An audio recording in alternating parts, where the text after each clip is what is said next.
The top 3 pieces of advice in regards to small businesses and cybersecurity that I would give are the following. So first of all, you want to do email filtering and web filtering. What that means is rather than spending a ton of money teaching all of your employees not to click on dangerous links, block those emails from showing up in the first place.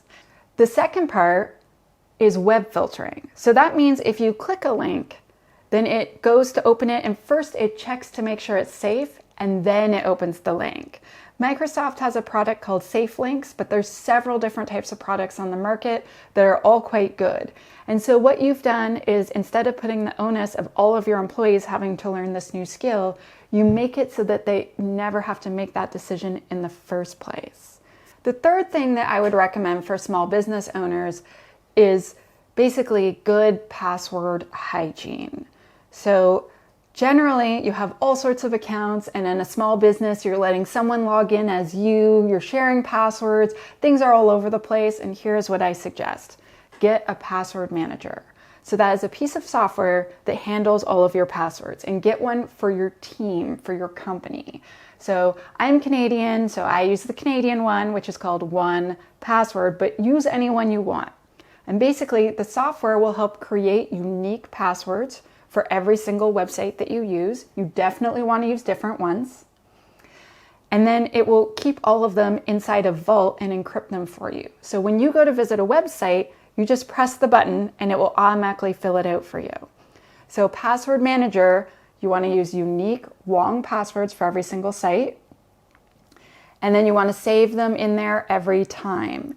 And what this means is that you can have all the passwords for your different employees, their work passwords, not their personal ones, all in the system. And that means if someone quits or wins the lottery and runs off to the Barbados to live, you would still be able to access their accounts if you need to.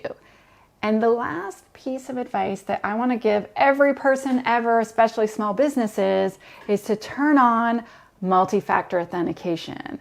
I feel like multi-factor authentication is like for children eating your vegetables. It's really, really good for you, but for some reason they don't want to do it.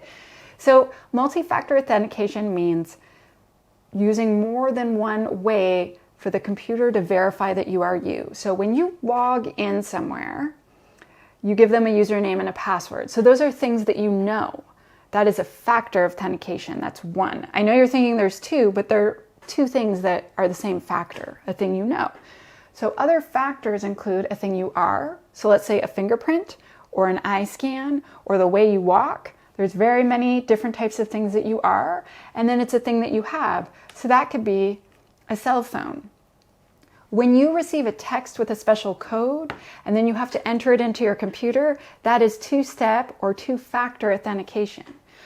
When you turn that on, you have made your accounts essentially bulletproof to almost all cybersecurity attacks. So let's say a website gets broken into and they steal all of their username and passwords. If you have multi-factor, too bad for those criminals. They can't get in because they don't have your phone or they don't have your special authenticator application or whatever it is that you're using as your second factor. If you're using a password manager, like in my previous advice, that was advice number 2, then you could save your multi-factors into your password manager and it will automatically make that little code for you over and over again every 30 seconds, even while you're asleep. So I want to review really quickly. First, email filtering and web filtering. So your employees never need to make that decision in the first place. 2, use a password manager and have good password hygiene.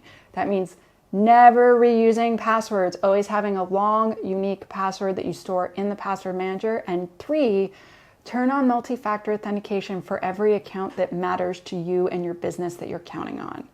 And that will help you a lot with your small business.